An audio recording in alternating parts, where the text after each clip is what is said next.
Helen McNizzle, back at it again with another video. And in this video, I'm going to be teaching you how to research esthetician school. So going into esthetician school, it's essential that you know what esthetician school is. So esthetician school is going to be the study of aesthetics, so skincare and also beauty as well. But it's going to mainly be skincare. And when applying for esthetician school, it's essential that you not only find a esthetician school that suits you, but also one that is state certified. And I have my own little story about that I will definitely tell you all about in another video. It's really crazy actually. So upon researching for esthetician school, number one, you need to know what that cost is. So knowing what the cost is, the cost really ranges from anywhere between $6,000 to about like $16,000-$17,000, and it's a reason for that price range. So you have some of your more prestigious esthetician schools like your Paul Mitchell's, your Veda's, your Pivot Points, and then you have some of your lesser well-known schools. And that does not mean that you won't get as much of a quality education from them, because you do need to do your research. So once you get the cost well understood, you need to know what goes into that cost. So in that cost includes your book fees, your skincare kit fees, your registration fees, your tuition and fees as well. I know it's a lot of fees, but it's the reason behind all of that. So your tuition is essential when applying for FAFSA, which is FAFSA.org, I believe, FAFSA.org, but FAFSA.gov. I'm just gonna have it in the screen, but when applying for FAFSA, it's essential that you understand whether or not you qualify for grants, loans from the state and also from the federal government. So if you have your bachelor's degree like myself, or even if you have your master's or your doctorates and you want to go into esthetician school, you will not qualify for the grants because you have already achieved a 4-year degree. However, you will be able to qualify for loans. And if you're like myself and you really don't want to take out as many loans just for financial reasons, it's essential that you get a job. And I do mean get a job. Your job can either relate into your field, or it could just be something that you have in the meanwhile while you stack up some money just so you can go into esthetician school with a lump sum to just drop off each month. You can either do a payment plan, or you could just pay it all off at the beginning. Number 2, that skincare kit. That skincare kit. I know that you know what that is. So the skincare kit, when finding out what's in it, YouTube and also Google is going to be your friend.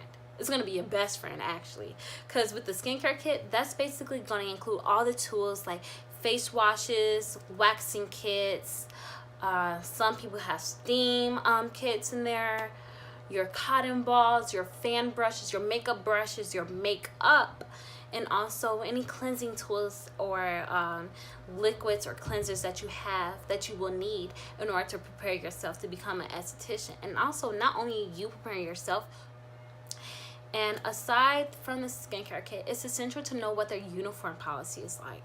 So if you feel things like red flags, that I will definitely talk about in my next video, because I had a really interesting experience with this one beauty school that I was looking into before that I had to say no to because I realized it was a scam. But it's essential to know what their uniform policy is like. And that brings me into number 3. Is your school state certified? Know the requirements of being state certified. So in Illinois, at least, to become state certified, your school will pop up in that FAFSA list for school codes when you're looking for loans and grants to pay for esthetician school. If your school don't pop up in that, it's not state certified. It's not. And that's definitely a sign that you need to move on and look for another school. Number 4. Number 4 on becoming an esthetician, you need to make sure that you know what the requirements are for yourself, not only for the school, but for yourself, to become an esthetician. So become an esthetician, you need 750 hours of esthetician school in order to become a certified, well, in order to take the next steps on becoming a certified esthetician. So amongst those 750 hours, you will have like what some schools may consider theory, which is going to be your in-class sessions where you learn some of the tips, some of the research, where you practice on yourself and other students. And then you also have like your more practical, which is the second part of it, which is your practical examinations, where you're on the floor practicing on actual clients and you're being observed by your educators who have taught you the material, who watch you practice on other students as well. And also when you're practicing on other students and they're practicing on yourself too, there's an educator watching you too, to make sure that you're not just doing anything and everything to someone's skin. Okay, so once you get 1, 2, 3, and 4 out the way, now you can start researching the esthetician schools near you. And this is the fun part. This is the part that you should be so excited about, because you already got your standards, you got your own personal guidelines, your own personal expectations about what you want, what you deserve as an esthetician in training, because you're not trying to get gypped out of thousands of dollars that you can invest somewhere else in your life. No, including your time. So when researching esthetician schools near you, it's important that you know location.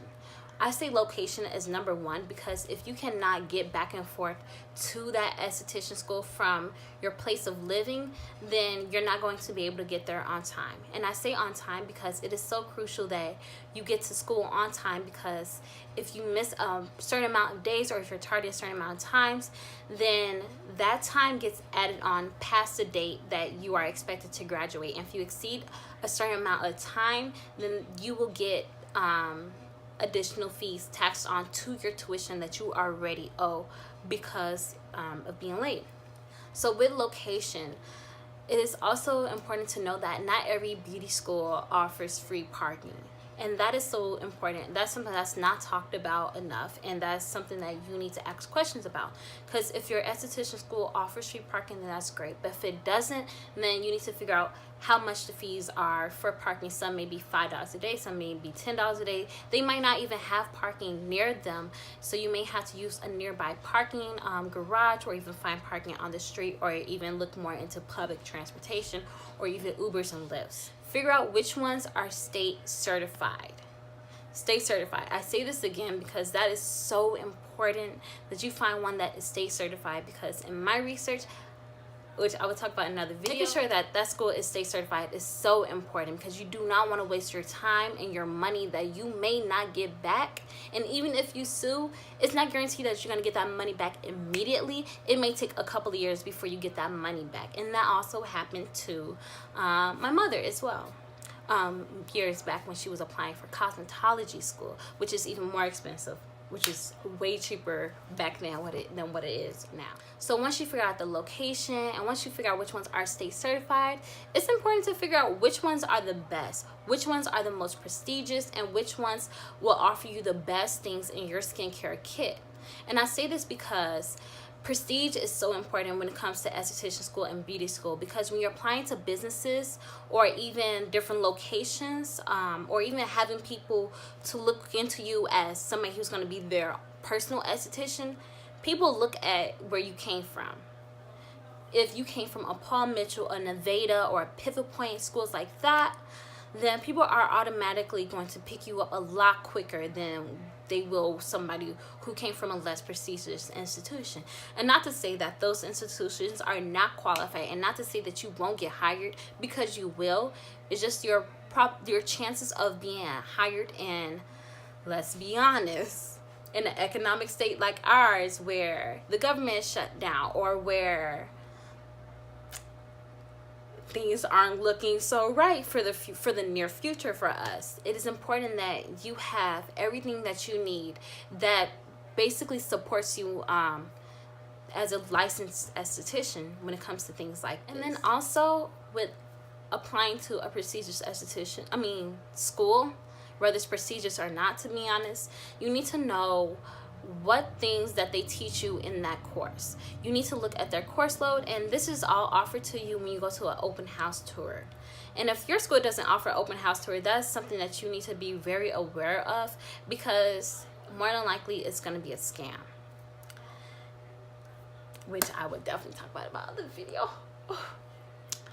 But it is important that you figure out what is in that course load, because if they are missing things that you know that they should have, like skin waxing or cleansing tools, or how to do a massage, or things, or body scrubs, things like that, key things like that, if they're missing those things, then that means they're not going to offer you everything that will equip you to be a qualified esthetician, a well-rounded esthetician. Really, that's the key word that I really want to emphasize, a well-rounded esthetician. Because once you learn how to do body scrubs and massages and other things of that nature, then you're able to apply that to your clientele. Businesses will automatically know what your course load is like because they've heard of those institutions, or because you can prove to them, you can show them what your course load was like. And based upon that alone, they will hire you off the spot, because not only can you qualify as becoming an esthetician for them, they could hire you to do body scrubs for them. They could hire you to do massages for them, is for their clientele as well. And that's all that is, just more money going into your pocket to pay off your esthetician loans. Hopefully you don't have loans, but it's life. Last but not least, time.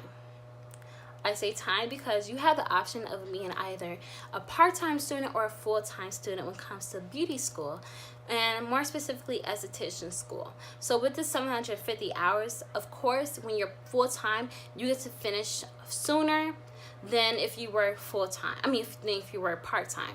Full-time typically ranges between, it could range between like about 4 months to 8 months, depending on what your school is like. Or it can range, if you're part-time, it can range to be a little bit over a year. So it can range from like 11 months to about 15 months, somewhere within that range. And I say that range because that range gives you leeway for an extended graduation period. And that excludes the additional fees that will occur if you end up being tardy too often, or even if you're just absent. Alright guys, so that's the end of this video. Thank you so much for sticking around, and also make sure you not only like this video but especially subscribe to this video, so you can get not only updates about when I upload, but also just to learn more about what my journey is like, so it can help you or even somebody else that you know that's going through a similar journey, whether they're in the healthcare field or whether they just want to have their own business, and learning what that journey process is like, because I'm going through the same journey process, so why not do it together? And don't forget to leave in the comments if you want to hear what my experience was like with choosing a scammed beauty school. Because, whoosh. But yes. Alright, thank you again. And see you next time. Bye.